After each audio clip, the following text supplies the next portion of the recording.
తులారాశిలో జన్మించినటువంటి వారికి 2025 మే 15వ తారీఖు నుండి మంచి రైట్ టైం స్టార్ట్ అయింది. చూడండి, అక్కడి నుండి 9వ స్థానంలోకి గురువు వచ్చాడు. మరియు ఈ యొక్క 6వ స్థానంలో శనీశ్వరుడు ఉన్నాడు. ఈ రెండింటి కాంబినేషను చాలా సంవత్సరాల తర్వాత 12 సంవత్సరాల తర్వాతను గురువు ఇక్కడికి వచ్చాడు.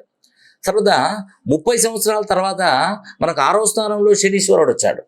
ఇది తులారాశి వారికి చాలా అద్భుతమైనటువంటి విషయం.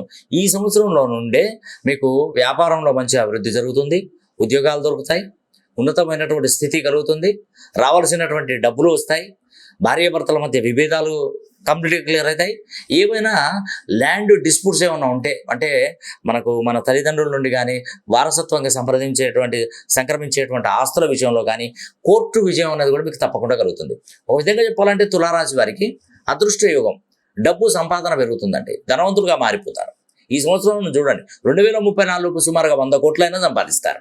ఎందుకంటే తులారాశి వారికి అంతటి అదృష్ట యోగం ఉంది. అందుకే నేను చెప్తున్నాను, భూప్రపంచంలో తులారాశి